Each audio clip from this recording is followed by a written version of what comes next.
Combien t'as d'enfants et combien sont nés à la maison? Donc j'ai 2 enfants, dont une qui est née à la maison. Est-ce que tu peux me raconter ce qui t'a motivé pour la naissance de ta fille à accoucher à la maison? En premier, j'en ai entendu parler déjà quand j'étais enceinte de mon premier, vers la fin de la grossesse. Et je ne l'ai pas du tout pris comme une possibilité pour cette grossesse en cours, mais je l'avais déjà enregistré comme ah c'est possible et ça faisait vraiment sens pour moi puisque je m'étais déjà préparée à un accouchement le plus naturel possible et donc ça me semblait tout à fait cohérent que en fait cet accouchement le plus naturel possible puisse se faire à la maison finalement. Et donc c'est ce qu'on a projeté pour le bébé suivant. D'accord. Et tu avais eu connaissance comment? Dans un livre qui parle de plusieurs choses. Enfin, je sais pas si je dois citer le livre ou pas. Tu veux? C'est Élever son enfant autrement, voilà, que j'avais emprunté à une bibliothèque d'un groupe LLL. Et donc voilà, c'est la première fois que que j'en entendais parler comme ça, puisqu'évidemment on sait qu'il y a plein de femmes qui accouchent chez elles de par le monde, mais, mais voilà, effectivement, je m'étais pas forcément posé la question, quoi. Alors que maintenant, ça me semble tellement évident de se poser la question, ça me fait bizarre de reparler de cette période-là, mais donc voilà. D'accord. Tu t'es fait suivre par une sage-femme? Oui. Étant sur Paris, il y a quand même le choix de plusieurs sages-femmes. Et on en a rencontré 2, et voilà, et la deuxième était la bonne, on va dire. Tout en sachant aussi que on s'était dit qu'il n'y aurait personne de parfait en fait. Donc il fallait accepter que, que voilà, que ce serait une personne qui aurait son rôle, que j'en avais besoin aussi. J'envisageais pas de faire ça de façon totalement euh, non accompagnée, j'allais dire libre en fait. Et, donc voilà, et donc voilà, donc fallait être d'accord que ce ne serait pas quelqu'un de parfait, mais qui avait déjà suffisamment de qualités qu'on appréciait, donc voilà. D'accord. Ça te paraît important la relation avec la sage-femme quand on accouche à la maison? Euh, ben, ça me semble important comme toute relation en fait. Euh, avec le fait que là on sait que c'est un peu difficile, enfin quelqu'un qu'on a rencontré puis à un moment ça se passe mal, on se voit pas pendant quelques temps, on se voit plus, et puis voilà, là la sage-femme, je savais que quand même si à 8 mois ou 9 mois ça se passait mal, ça serait peut-être difficile de trouver quelqu'un d'autre, donc forcément, enfin ça se passait mal, c'est pas non plus une relation suffisamment proche pour qu'on s'engueule par exemple, pour que ça se passe mal. Je pense pas que ça puisse se passer mal, mais par contre qu'il y ait des malaises, ça oui, c'est possible. Et, et donc, pour moi, c'est important qu'il y ait le moins de malaise possible. Mais dans cette idée que la personne ne serait pas parfaite, c'est-à-dire elle pourrait pas correspondre à 100% à ce que j'attends. Et d'ailleurs, je crois que je savais même pas à l'avance ce que j'attendais de la sage-femme. Donc tout ça, c'est un petit peu compliqué pour savoir si c'est la bonne personne, pas la bonne, savoir... Donc pour répondre à ta question, est-ce que ça me semble important la relation, vraiment, oui et non, non, parce qu'il y a quelque chose, enfin, le plus gros de ce qui va se passer nous appartient quand même à nous, la maman, le papa, le bébé. Donc finalement, on peut s'accommoder si ça se passe moyennement. Et puis à la fois oui, parce que c'est quand même aussi un moment important et qu'on souhaite simple et, et pas perturbé par des choses comme ça désagréables extérieures.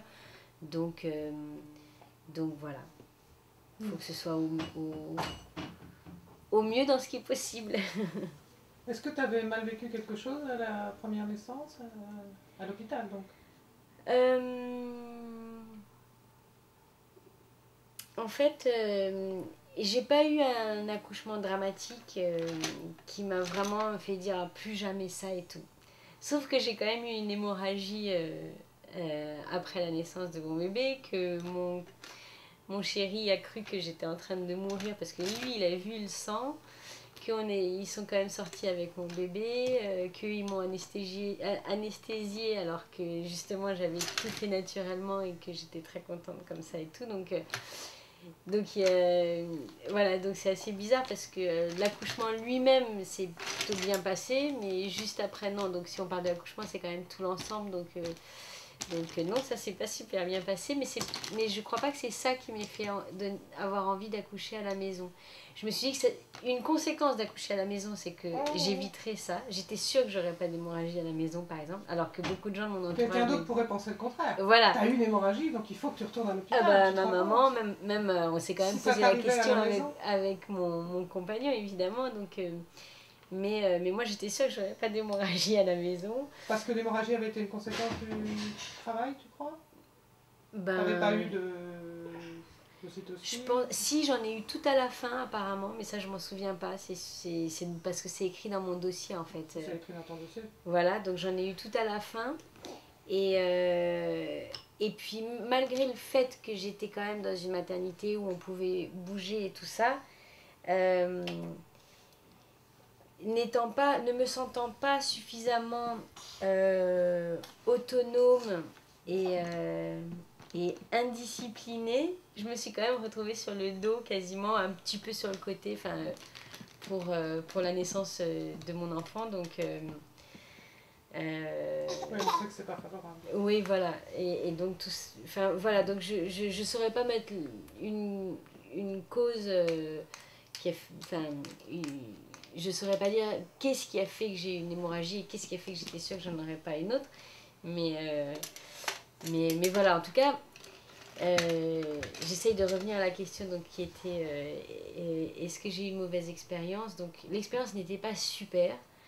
Mais en même temps, je crois que quelque part, elle me correspondait au stade du cheminement où j'en étais. C'est-à-dire que j'ai quand même pu avoir un accouchement naturel, à la maternité, ils m'ont proposé de partir tel jour, j'ai voulu rester un jour de plus, par exemple, j'étais un petit peu paniquée à l'idée de rentrer à la maison, et puis finalement, ce jour de plus, il s'est arrivé à être en trop, puisque le soir même, j'en pouvais plus, je voulais rentrer à la maison, mais bon. Donc au stade où j'en étais, je pense que c'était pas mal. Je pense pas que j'aurais pu... Donc ta motivation vraiment, c'était... C'était quoi? Et alors, donc après, ma motivation, c'était vraiment peut-être d'approcher quelque chose de plus naturel. C'était pareil, ça avait vraiment un sens pour moi de se dire mais l'hôpital c'est là où sont les gens, là où vont les gens qui sont malades et qui ont besoin d'interventions quand même assez lourdes. C'était l'accueil aussi fait au bébé. Voilà, même si apparemment quand même les choses vont de mieux en mieux, il y avait... Voilà, je voulais que mon bébé il soit chez lui. Voilà, ça m'avait fait très bizarre quand on était sorti de la maternité avec mon premier enfant, de sortir, d'aller dans un taxi, de rentrer, puis de lui dire, bah voilà, maintenant c'est là chez toi.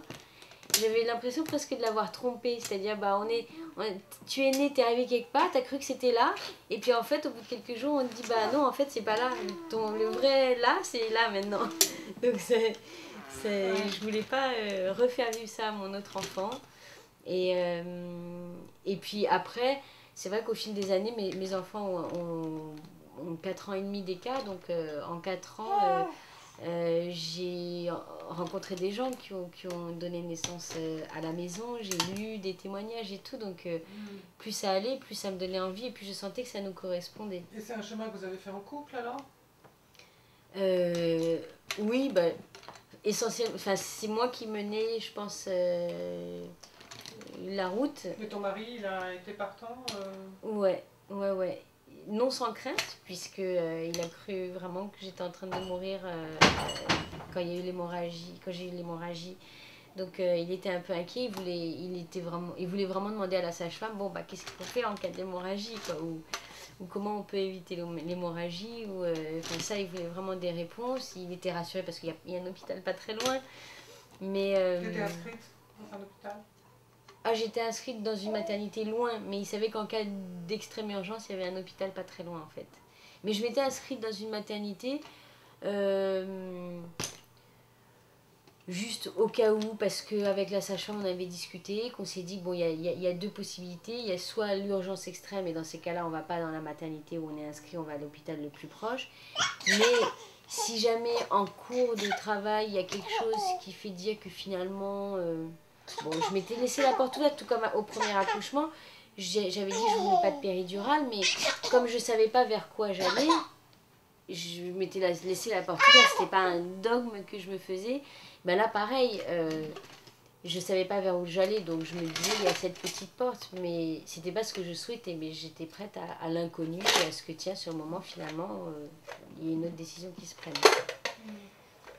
Et avant de venir à la naissance, comment tu as géré la famille, tes parents, vos parents, ils savaient avant que tu allais accoucher à la maison? Alors ma mère, oui, le savait, mais je crois qu'elle a compris mon cheminement et puis je lui ai fourni quelques explications, des bouts de lecture et tout, donc je crois qu'elle a vite compris. Par le stress des autres non. Alors ma belle famille, on lui a pas trop dit pour pas l'inquiéter trop. Mais ma belle famille est loin, n'est pas en France, donc c'était aussi par délicatesse pour pas qu'ils soient inquiets à distance, mais en même temps de toute façon ils auraient pas pu faire grand chose. Voilà, mais effectivement s'il y a des gens à qui on l'a pas dit, c'était plus pour pas les inquiéter. Donc moi je sentais pas que je pouvais être perturbée par les inquiétudes des autres parce qu'on était vraiment sûrs de notre choix. Enfin, et puis on était aussi on avait aussi beaucoup discuté du fait que de toute façon dans tous les cas le risque zéro n'existe pas, que la mort fait partie de la vie, que évidemment une chose triste comme ça on la souhaite pas, mais qu'elle pourrait arriver de toute façon lors d'un accouchement ou pas lors d'un accouchement, que ce soit pour le bébé ou pour la maman, donc et qu'il faut accepter la vie comme ça, quoi. Donc ça arrive même aujourd'hui à l'hôpital. Ben oui, exactement, ça arrive, ça peut arriver quelle que soit la situation. Et d'ailleurs moi encore une fois mon ami a eu très peur que ça arrive alors qu'on était à l'hôpital et tout ça, donc il y avait ça aussi qui faisait qu'on était serein sur le fait que la vie nous réserve parfois des mauvaises surprises aussi, et voilà. Donc, mais évidemment on minimise le risque pour que ça n'arrive pas à ce moment-là, mais voilà. Et donc l'entourage a été surpris pour la plupart, et puis finalement quand on leur apporte les informations, pour nous ils ont compris que oui, c'est vrai que ça peut, c'est pas complètement délirant et que c'est pas non plus un retour en arrière aussi, quoi. C'est pas pour c'est avec les connaissances d'aujourd'hui qu'on fait ce choix-là, avec les gestes d'aujourd'hui aussi, où on sait que c'est bien de se laver les mains, ou c'est bien de... Oui, et puis il y a un suivi de la grossesse qui fait qu'on sait combien il y a de bébés, dans quel sens il est. Oui, c'est vrai. Dans quel état de santé sont la mère et l'enfant. Ouais. Ce qu'on ne savait pas avant quand tout le monde accouchait à la maison. Alors c'est vrai que ça n'empêchait pas que j'ai eu un suivi quand même beaucoup moins médicalisé qu'un suivi classique.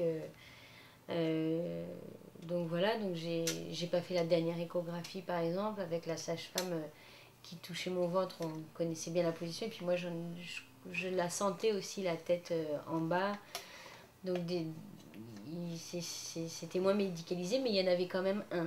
Donc effectivement peut-être que la réaction aurait été différente si j'avais dit que je voulais pas du tout de suivi, mais c'était pas mon souhait non plus, donc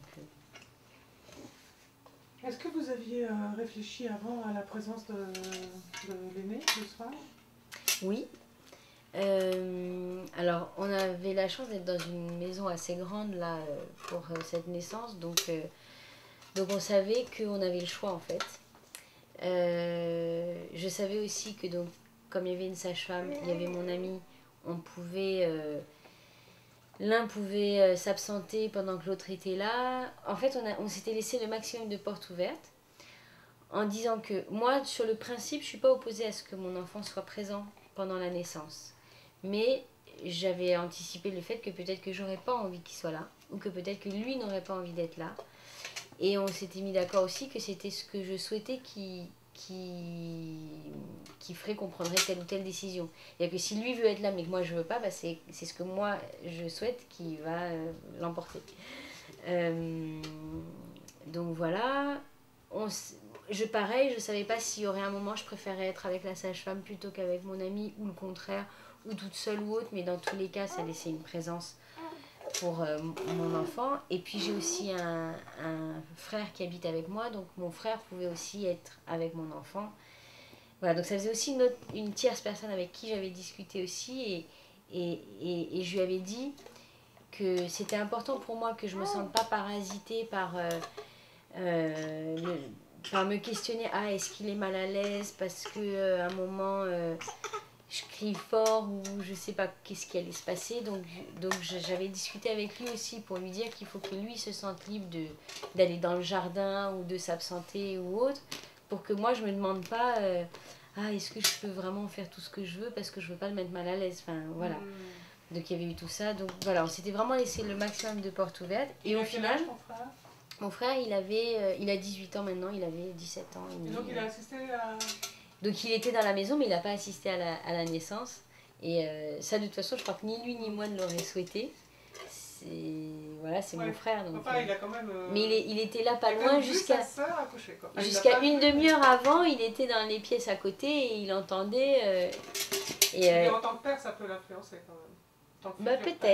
Peut-être, oui. Et puis il était déjà venu voir la pièce de théâtre Naissance dans laquelle j'ai joué.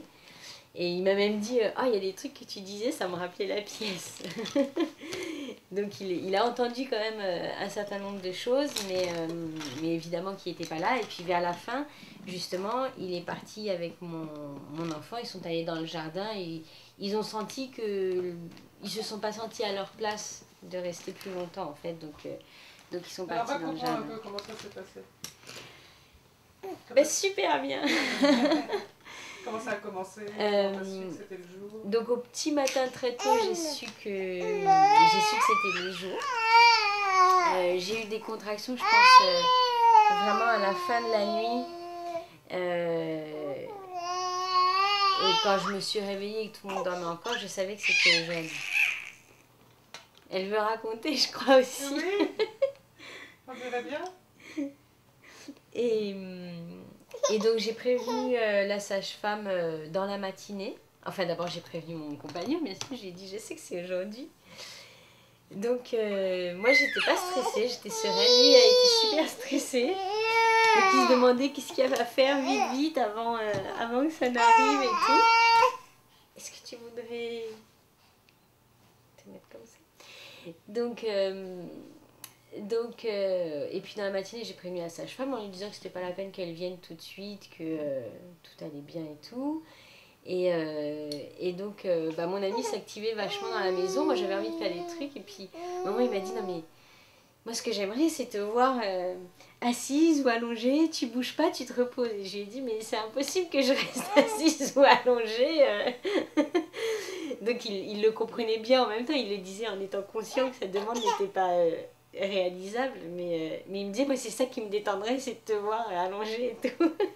Alors qu'en fait je vaquais à mes occupations quoi, en étant tout ça ponctué de contractions douloureuses, mais tout à fait normal, donc bien géré quoi. Et puis donc voilà, la journée s'est passée comme ça. Tu as appelé la sage-femme quand? Donc je l'ai appelée dans la matinée et puis après on s'est reparlé quelques fois au téléphone parce qu'elle me demandait tiens là j'ai un rendez-vous, est-ce que j'y vais ou est-ce que tu souhaites que je vienne et tout. Donc je lui disais non c'est bon, pas pour l'instant, je sens qu'il y a encore du temps et tout. Et puis voilà, on a mangé, on a fait... Enfin vraiment, on avait quand même à nos occupations. Bah, mon ami, lui, il était... Ouais, j'ai mangé, ouais, pas énormément, mais je grignotais et tout ça. Mon ami, lui, il a gonflé la piscine, il a dégagé une partie de la chambre parce qu'on a des matelas partout dans la chambre. Et donc, voilà, on avait envisagé la possibilité que la naissance ait lieu dans la chambre, donc c'était bien de faire un peu de place et tout. Donc lui, il s'occupait vraiment de tous les aspects pratiques pour ce moment-là. Et puis...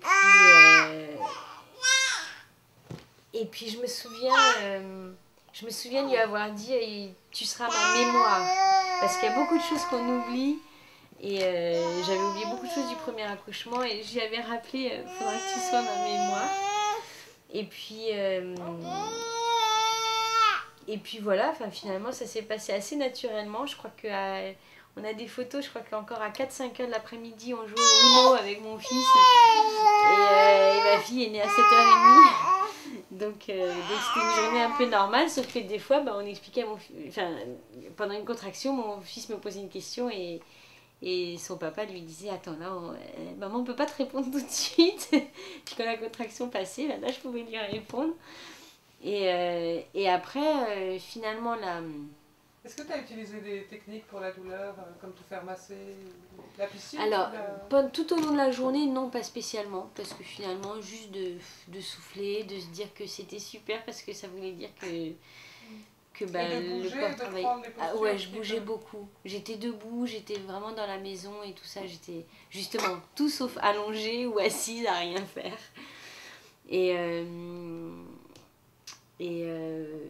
à la fin, tu as utilisé des choses pour la douleur? Et alors, ce qui s'est passé, c'est que finalement, on s'est retrouvés donc dans la chambre, que la piscine n'a pas du tout servi, que rien de ce qu'on avait prévu n'a servi. Enfin, on n'avait pas prévu 1000 choses non plus, mais la piscine notamment. Par contre, ce qui a servi qu'on avait prévu, c'était un ballon. On s'était fait prêter un ballon. Ça, j'ai été pas mal dessus. Et en fait, ce qui m'a vachement aidée, c'était... une chanson qu'une amie m'avait chantée quand j'étais enceinte. Il y avait donc des extraits de la pièce de théâtre, effectivement, que j'ai redit. Pas forcément du personnage que je jouais. Et puis, et ça m'avait aussi servi pour le premier accouchement. C'était vraiment cette idée que mon corps sait faire et que le bébé sait faire. Donc tout ce qui arrivait, c'est bien. Mais même quand ça faisait mal, quoi, je me souviens que j'étais... Ah ouais, d'accord. Ok. Genre, waouh, là c'est fort, quoi. Mais qu'en même temps, c'était l'ordre normal des choses. Donc c'était vraiment, vraiment super, quoi. Et finalement, la sage-femme est arrivée, donc... 1 heure avant la naissance de mon bébé, donc on ne savait pas à quel moment c'était. Elle a juste souhaité écouter le cœur du bébé et l'écouter pendant une contraction, donc tout se passait bien. Elle ne m'a pas examinée. Je lui ai demandé, en me voyant comme ça, est-ce que tu as une idée d'où j'en suis?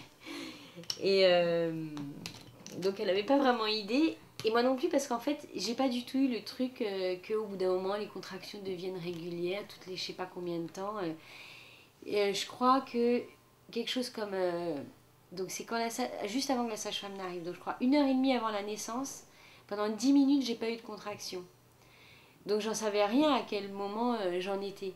Et parfois j'avais des contractions vraiment très fortes, où je sentais que ça travaillait vraiment beaucoup, ça s'ouvrait. Mais voilà, sans savoir vraiment où j'en étais. Et j'ai su que j'approchais de la fin finalement, parce que la sage-femme, elle était en bas. Et puis à un moment je suis sortie, je sais plus, j'ai voulu changer de pantalon, allez savoir pourquoi. J'ai voulu changer de pantalon et j'ai vu la sage-femme qui était en haut de l'escalier.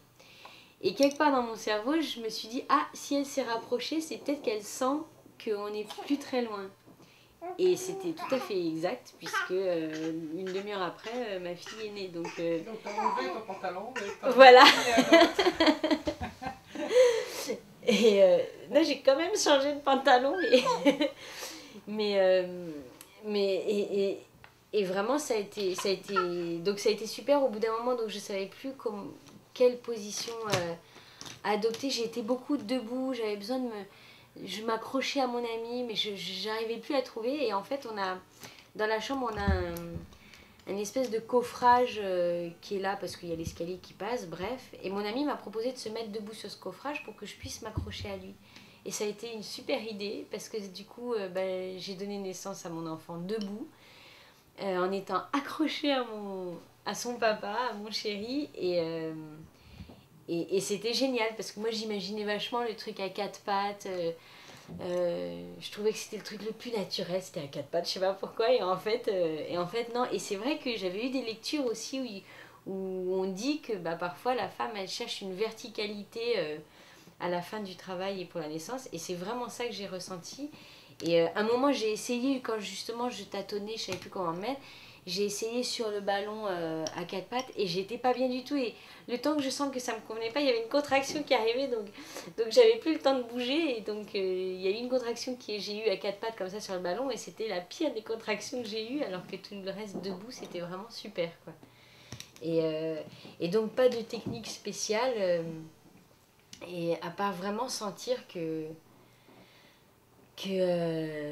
c'était vraiment des sensations très très forte et violente et en même temps très efficace et très naturelle.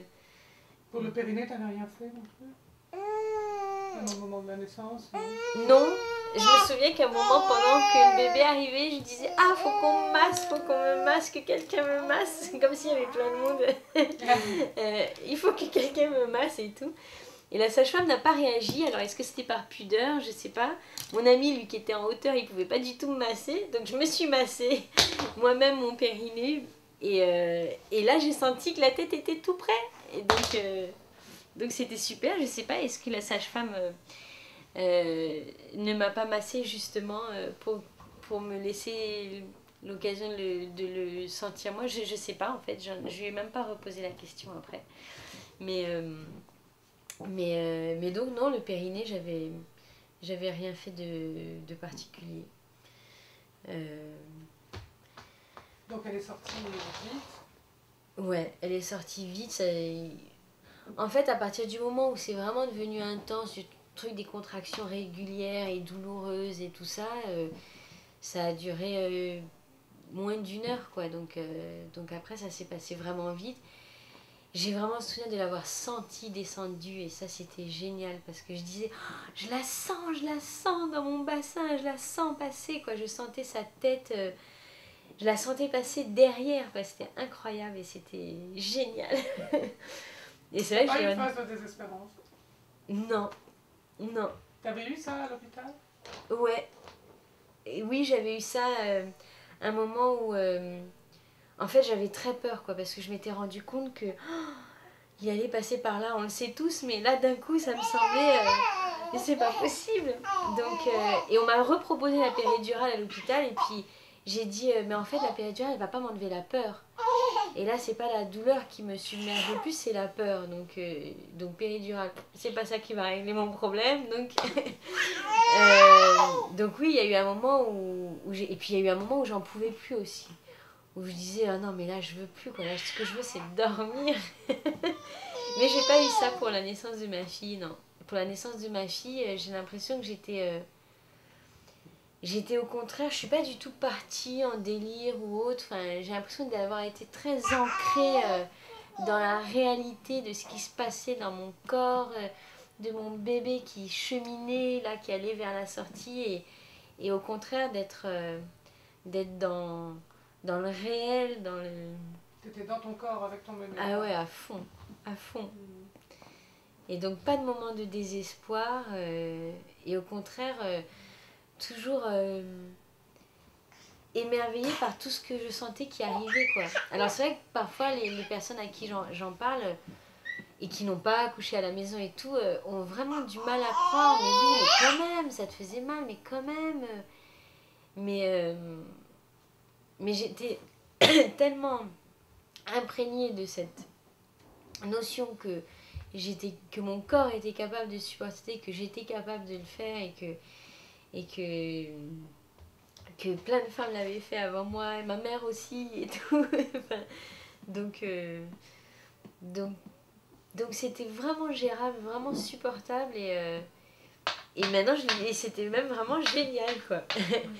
Après la naissance, j'ai très vite dit à mon amie, enfin, je sais pas si c'était dans les minutes ou dans les heures qui ont suivi, où je lui ai dit, ah, je veux revivre ça, quoi, c'était trop bien. Ouais. Alors, tu as dû apprécier particulièrement aussi les suites avec ton bébé, puisque tu avais été séparée. Ouais, oui, j'ai aimé de pouvoir être avec mon enfant dans la chambre, donc déjà chez lui, et puis de descendre quelques heures après, où bah, justement les frères et compagnie étaient en train de manger une pizza et de pouvoir croquer dans la pizza. Avec mon bébé dans les bras, on avait mis une petite lumière dans la cuisine pour pas que ce soit aveuglant, et voilà, et il y avait mon beau-frère qui était là aussi et qui en revenait pas que 4 heures après la naissance, j'étais là dans la cuisine à manger une pizza avec mon enfant dans les bras. Moi, c'était un petit intermède, j'avais faim, et puis j'étais contente de pouvoir circuler comme si, ah ouais, si j'ai envie, je peux descendre. Être chez soi, c'est... Ah ouais, c'est un luxe génial, quoi. On fait ce qu'on veut. Et ton fils a vu sa sœur et mon fils, oui, il a vu très vite. Est-ce que tu as vu une différence dans les suites de couches, je veux dire, à la fois dans les heures, mais aussi les quelques jours qui ont suivi la naissance? Est-ce que tu as vu une différence à la fois sur le plan psy, baby blues, tout ça, et aussi sur le plan physiologique, la lactation, tout ça? Oui, vraiment, j'ai vu une grosse différence. Donc, déjà, sur le plan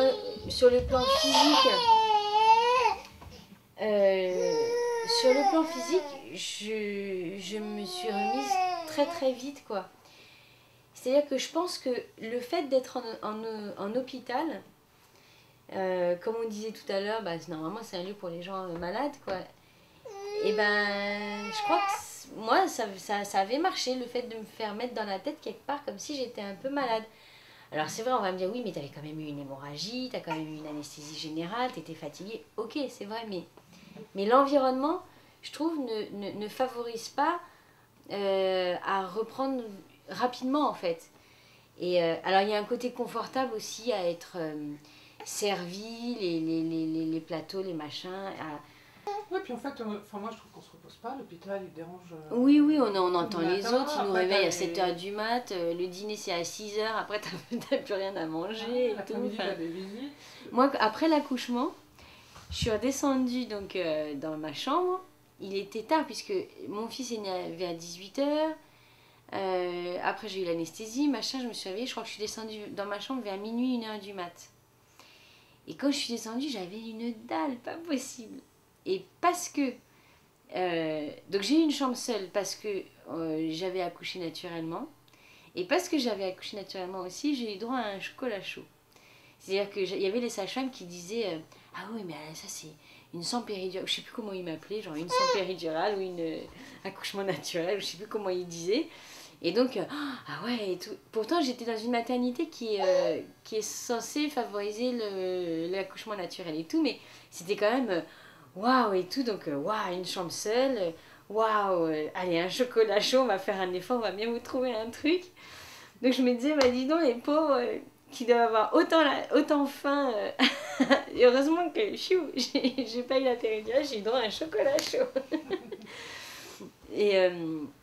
Donc voilà, donc il y a un certain confort à la maternité que j'ai trouvé, moi en tout cas, donc d'être complètement servie, de machin. Mais ici finalement, bah, c'est mon amie qui m'a servi, et puis ma maman était venue aussi, on avait congelé des petits plats au congélateur et tout, des choses comme ça. Donc voilà, donc ça finalement ne m'a pas manqué, donc physiquement, je me suis sentie bien beaucoup plus rapidement, et donc j'étais pas dans ce truc un peu psychique, on est à l'hôpital donc on traîne un peu des pieds, on reste en chemise de nuit. Enfin, ça m'empêchait pas de pas m'habiller chez moi, mais c'était pas parce que j'étais pas malade, c'était juste parce que bon, bah, je reste chez moi, comme des jours où on traîne en pyjama chez soi, quoi. Et donc voilà, j'ai pas eu... Sur le plan psy, t'as eu un baby blues ou... Je crois pas. je sais pas très bien ce que c'est en fait le baby blues. J'ai la chance, je crois, de pas être passée par là. Enfin, pour mon enfant, pour mon premier enfant, peut-être que j'ai eu un peu un baby blues parce qu'il y a eu un ou deux coups de déprime, mais c'était toujours déclenché par autre chose. Donc, est-ce que c'est ça le baby blues qui fait qu'on est plus... J'en sais rien, mais je crois pas que j'ai eu ça ni pour l'un ni pour l'autre. Mais en tout cas, certainement pas pour le deuxième, ça c'est sûr. Pour le premier, si j'étais plus sensible et tout, est-ce que c'était lié? Je sais pas. Mais par contre, pour le premier, il y avait des choses qui me décevaient, quoi. Ce retour à la maison, je trouvais ça bizarre. Les trucs qu'on nous demande à l'hôpital, donc les soins du bébé, les trucs, enfin, je trouvais ça superflu et que c'était pas ça ce qui méritait d'être à cet instant-là, quoi. Et pourtant, il y a des petites choses que je regrette quand même pour la naissance de mon deuxième enfant. Par exemple, j'ai été vachement surprise par le fait qu'elle pleure à la naissance. Alors c'est bête parce que ça arrive à plein d'enfants et tout, mais je sais pas, peut-être que inconsciemment je m'étais mis dans la tête qu'elle pleurerait pas parce que justement on était tellement dans une situation simple et chouette et chez nous et tout. Je sais pas pourquoi, mais ça m'a surpris, donc ça m'a un peu paniqué. Vite, vite, vite, faut pas que tu pleures mon bébé, tu es là, on est bien et tout. Et donc je l'ai tout de suite mise au sein, alors que bah pareil, c'est des idées qu'on se fait en fait, mais je sais qu'après coup ça m'avait un peu déçue parce que je m'étais dit que j'aurais voulu que ce soit elle qui cherche le sein quand elle le souhaitait, et puis que je m'étais dit peut-être que je lui ai un peu montré bah si on pleure hop on prend le sein, alors que c'était pas ça non plus ce que je voulais faire. Enfin, à la limite, si elle voulait un peu pleurer et être consolée dans mes bras, peut-être ça pouvait suffire, enfin je sais pas. C'est même les raisons que je me trouve aujourd'hui, je les trouve pas forcément sensées, mais sur le coup je sais que c'est ça que j'ai ressenti, c'est que je me suis dit c'est pourquoi j'ai été déçue qu'elle pleure, et puis pourquoi je me suis empressée de la mettre au sein comme ça quand j'ai senti qu'elle pleurait. Enfin voilà, il y avait ça, et puis il y avait le fait aussi que je suis Rhésus négatif avec un papa qui est Rhésus positif, donc il fallait qu'on surveille dans les 2 heures, fallait faire une prise de sang, etc. Donc ça m'a un petit peu embêtée de savoir qu'il y avait ça, même si la sage-femme était discrète et que finalement c'est pas grand chose et que ça on n'y peut rien, et que de toute façon on n'aurait pas pu le changer, sauf si je sais pas, j'étais sûre de ne pas vouloir d'autres enfants ou de vraiment laisser la vie telle qu'elle. Mais bon, là j'avais quand même envie que ce soit accompagné, tout ça, et bah ça m'a un peu embêtée aussi qu'il y ait ça après la naissance et tout ça. Mais sinon, à part ces petits points-là, c'était vraiment génial de dormir dans son lit avec son enfant, et puis l'aîné et le papa, et c'était vraiment génial, quoi, d'être chez soi. On a aussi un petit jardin, donc si j'avais envie de sortir, je pouvais sortir dans le jardin où il y a quand même des bruits de la vie, mais de la vie extérieure, mais où c'est pas direct, je l'emmène dans le bruit de la rue et des voitures et tout. Ça m'avait aussi vachement paru bizarre pour le premier, quand on était sorti de la maternité pour aller dans le taxi. Je me dis mais qu'est-ce que je lui fais vivre là, quelle transition brusque, quoi. Donc tout ça, il n'y a pas eu. Toi-même, t'es pas née à la maison? Non. Non, ton mari non plus. Non plus. C'est pas quelque chose que t'avais vu Avant mon premier enfant, non. Pas dans mon environnement, non, pas du tout. Donc. Quelles conséquences tu vois à la fois sur ta relation de couple? Est-ce que tu penses que ça a changé quelque chose? Alors ça, c'est vrai que mon ami pourrait peut-être en parler aussi, mais bon, comme on en a un peu parlé, je crois que déjà avec le premier accouchement ça l'avait fait, mais là d'autant plus, c'est que ça donne une énorme confiance en soi et en l'autre. Je crois que quand j'ai mis mes enfants au monde, bah, mon ami m'a vu comme il m'avait jamais vu, et et voilà, même s'il est déjà admiratif des femmes enfin, enfin, comment dire, je pense qu'il était préparé en quelque sorte, dans le sens où il est... attends, je trouve pas comment exprimer ce que je veux dire. En fait, ce que j'ai envie de dire, c'est qu'il c'est pas un mec macho déjà à la base. Donc il est déjà très féministe et en même temps admiratif de la femme, de son corps et tout ça, quoi. Et voilà, et donc quand j'ai mis mes enfants au monde, il m'a vu comme il m'avait jamais vu, et je crois il a senti une force vraiment très grande, même s'il la sentait déjà. Mais est-ce que lui, il a plus apprécié sa place à la maison qu'à l'hôpital pour être avec toi? Ah bah oui, c'est clair, parce que à l'hôpital, il se sentait un peu... c'était... Enfin, à ce moment-là, pour moi, c'était pas envisageable qu'il soit pas là. Alors que après avoir vécu... enfin, pour le deuxième accouchement, on savait l'un comme l'autre que peut-être que j'aurais pas envie qu'il soit là. Parce que s'il était stressé, par exemple, je lui disais, si t'es stressé, je vais le sentir, je voudrais pas que tu sois là. Je veux pas que tu me stresses, je veux pas que tu viennes parasiter et tout ça. Donc, je m'étais dit aussi peut-être que je voudrais être qu'avec une femme. Enfin, j'en savais rien, quoi. Mais en fait, ce qui s'est passé, c'est qu'il a été là du début à la fin, qu'il a même eu un rôle hyper important, que c'est lui qui m'a permis de trouver ma position pour la fin du travail et la naissance elle-même. Donc il a vraiment été acteur de cette naissance. Alors qu'à l'hôpital, bon, je me souviens qu'il m'avait dit, je sais qu'il y en a qui s'occupent en bas, alors bon, bah moi je restais concentrée sur en haut, quoi. C'est-à-dire à être avec moi, à me regarder dans les yeux, à respirer avec moi, ou à... je sais que des fois j'essayais de faire des sons graves qui partaient très vite dans l'aigu, donc lui il essayait de me remettre dans le grave, des trucs comme ça. Mais alors que là... Là, mais malgré tout, malgré le fait donc il disait qu'il s'occupe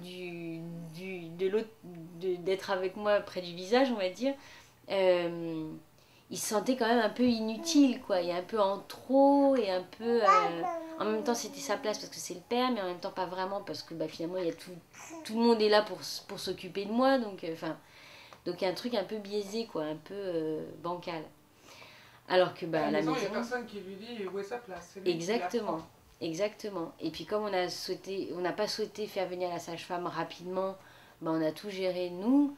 Et puis même quand ma fille est arrivée, la sage-femme est entrée, elle était près de nous, mais elle a rien fait, quoi. Enfin, elle a changé, quand la poche des os s'est percée, bah, discrètement elle a changé la laise, elle en a mis une autre, mais elle a quasiment rien fait, quoi. C'est moi. Je crois que la sage-femme était là. Je pense qu'elle était là en filet de sécurité. Mais c'est moi qui ai attrapé mon enfant et qui l'ai pris vers moi. Et donc je pense que ça nous a donné vraiment une complicité et une force et une confiance hyper forte qui était déjà là, évidemment, en grande partie, mais qui s'est renforcée. Et au niveau de ta relation avec tes enfants, est-ce que tu vois une différence avec celui qui est né à l'hôpital et celui qui est né... Ouais. À la fois sur leur façon d'être, sur leur caractère, entre guillemets. On dit que les enfants nés à la maison sont très calmes parce qu'ils n'ont jamais été séparés. Ben, je pense que c'est vrai, oui. Oui, je vois une différence. Je sens Lynn plus rassurée.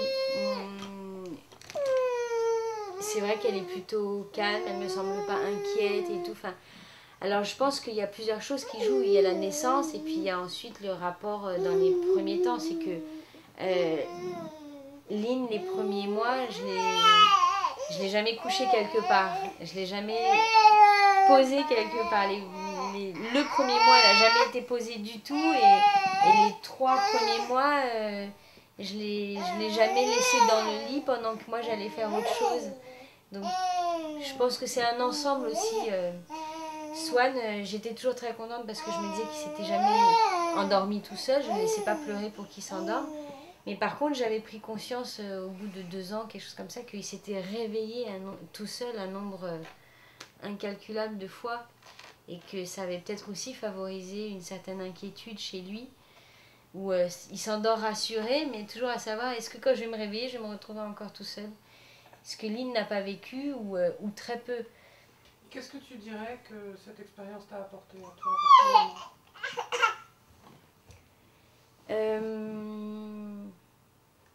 Tu parlais de confiance en toi tout à l'heure. Oui, je pense que ça m'a apporté plein de choses, mais déjà de faire ce que j'avais envie de faire. Je trouve que ça déjà de manière générale c'est chouette quand on fait ce qu'on veut. Un petit côté pas faire ce qu'on attend de moi ou ce qu'on me demande aussi, ça me plaît bien, même si je vais pas jusqu'à faire des choses qui vont à l'encontre de ce que je suis juste par principe, je fais pas ça non plus, mais disons que voilà, je pense que ça fait partie de mon caractère aussi d'être intéressée par les choses un petit peu différentes que plutôt que ce qui se fait de manière générale. Mais ce que ça m'a apporté, mieux me connaître, à mieux savoir ce que je peux faire, à mieux connaître ma détermination et mon corps.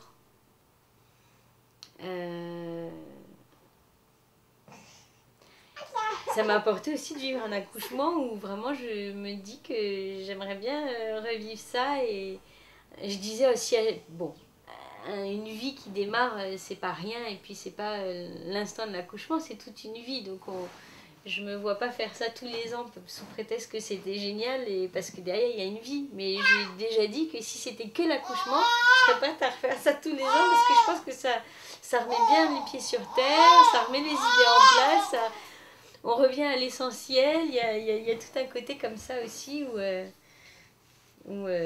voilà, j'ai vécu un accouchement vraiment où j'ai beaucoup aimé vivre ce moment,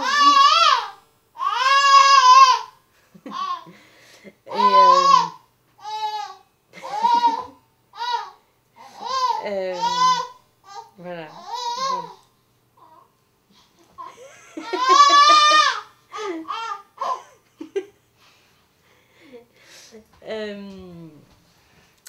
Quel terme tu utiliserais pour qualifier cet événement? Génial, c'est nul, mais c'était génial. Si tu devais avoir un autre enfant, t'envisages pas d'accoucher ailleurs qu'à la maison ou... Non. Non, mais j'ai peur que ce soit pas aussi génial du coup. Parce que je me dis, qu'est-ce qu'il peut y avoir d'encore plus génial que ce que j'ai vécu là? Donc, pas que je veux que ce soit plus génial, que ce soit pareil, mais du coup, j'aurais peur que ce soit moins bien. Mais non, c'était vraiment bien, mais en même temps, c'était... En fait, ce que je trouve vraiment fort, c'est que c'était génial sans que ce soit quelque chose d'extraordinaire. C'est que c'était génial alors que c'est pas un truc qu'on a acheté, machin, ou un truc où c'était compliqué. C'est que c'était génial parce que c'était d'aller trouver en soi et avec l'autre et avec son enfant et tout ça quelque chose de justement simple et naturel, quoi. Et ça, je trouve ça fort. Et il y a d'autres fois dans la vie où on vit des choses comme ça, où c'est quelque chose de naturel et tellement génial. Enfin, et voilà, mais c'est vrai que c'est une de mes expériences les plus puissantes de ma vie. Qu'est-ce qui te paraît important? Comment bien se préparer pour accoucher à la maison, selon toi? Je pense que c'est très difficile de donner des conseils à quelqu'un pour ça. Je crois que c'est vraiment un cheminement personnel unique. Mais ce que j'ai trouvé bien pour moi, en tout cas, c'est de se laisser un maximum de portes ouvertes. Donc pour tout, enfin moi j'ai trouvé ça bien qu'on se dise que tout était possible. Que ce soit pour la présence de l'aîné, que ce soit pour la présence du papa, que ce soit pour le lieu, de l'eau, pas de l'eau, tout ça. Et puis ça, je trouve que c'est valable pour n'importe quel accouchement finalement, c'est de ne pas oublier que c'est... Enfin, même si on accouche plusieurs fois, chaque accouchement est unique. Et donc, voilà, c'est là et ce ne sera pas un autre moment. Donc, ce qu'on a envie de vivre, et ben, c'est là qu'il faut... Voilà, c'est à ce moment-là qu'il faut... Pas qu'il faut, mais c'est... Ce qu'on en fera, ça sera à ce moment-là et pas... Et après, avant, ce sera plus le moment. Donc... je sais pas, est-ce qu'il faut un peu de détermination, un peu de... Je sais pas.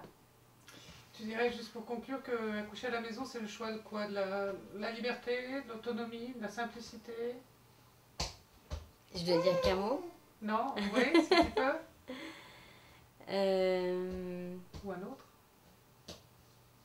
Bah sinon, c'est le choix de la nature, je sais pas. Ouais, les choix de la nature. Ça serait ça. J'aime bien aussi l'insoumission. J'aime bien ce côté-là aussi. Voilà. Aussi bien pour la maman que pour le bébé.